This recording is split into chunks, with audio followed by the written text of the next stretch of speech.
Hi everyone, I thought we'd read the Bog Baby today. I hope you've already been on your Bog Baby hunt. It's very exciting.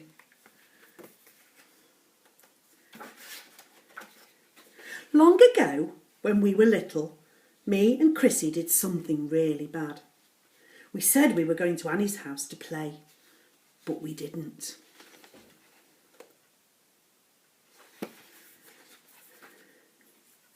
We went fishing, all by ourselves, which wasn't allowed.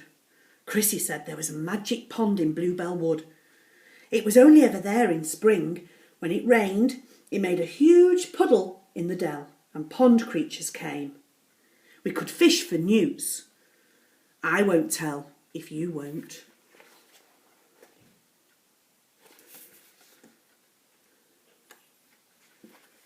We found the pond. It was squelchy round the edges and bluebells squeaked between our boots. We fished, but we didn't catch any newts. We caught something much better than that. We caught a bog baby.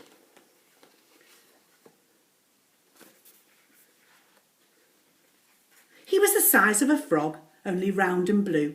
He had boggly eyes and a spiky tail, and I do remember his ears were like a mouse.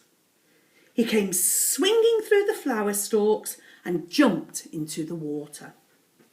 He floated up and down on his back and he sucked his toes.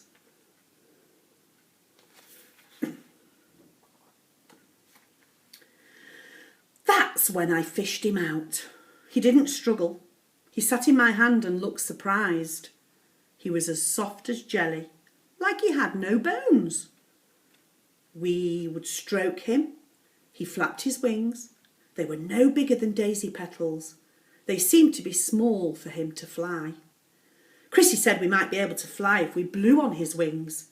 We blew and we blew, but all we did was blow him into the mud. He didn't try to escape. He just sat with his paws over his eyes.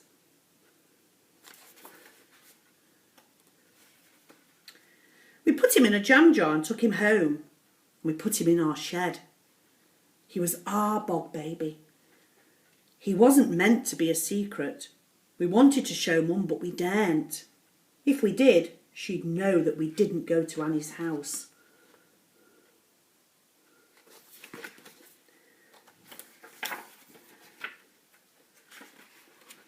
We made our Bog Baby a beautiful home in a bucket. Gravel, shells, clean water. Whenever he saw us, he jumped up and down. We picked him up and we played with him. He was very ticklish. We fed him some cake crumbs. We loved our Bog Baby.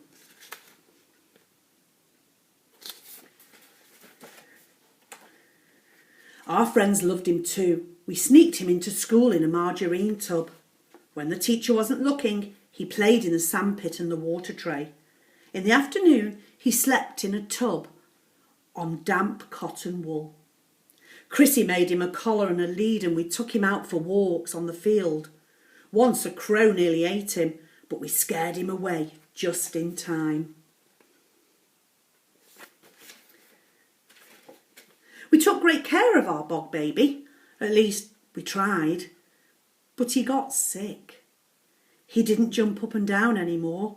He went pale and his wings drooped. He wouldn't touch his cake crumbs. We gave him all sorts, but he spat them out. We wanted to ask Mum for help, but we daren't because of Annie. But the Bog Baby got thinner. He wouldn't walk on his lead and he hid underneath his shell. He wouldn't come out no matter how much we loved him. There he is. Mum found us in the shed. Chrissy wouldn't say why we were crying. We promised not to tell, but I blabbed. Mum wasn't angry though. When she saw who was in the bucket, she smiled and her eyes went misty. She said she hadn't seen a Bog Baby since she was a very little girl.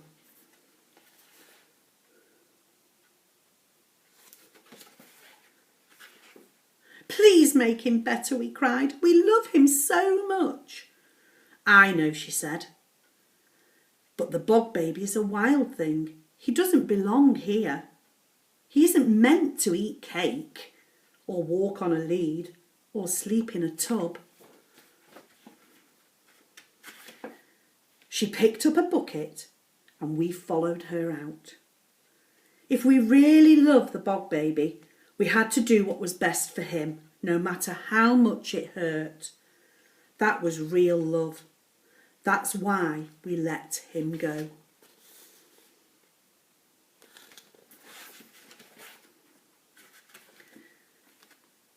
Back to where he belonged, in Bluebell Wood, playing in the pond, sleeping in the damp leaves underneath the moon.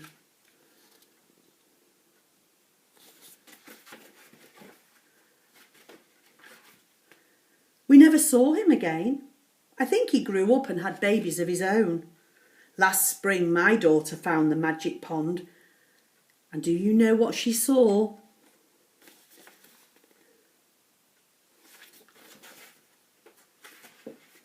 Hundreds of Bog Babies swinging through the bluebells, catching flies floating on their back and sucking their toes. That's what she told me, and that's what I believe. And there they all are. Lots and lots of babies.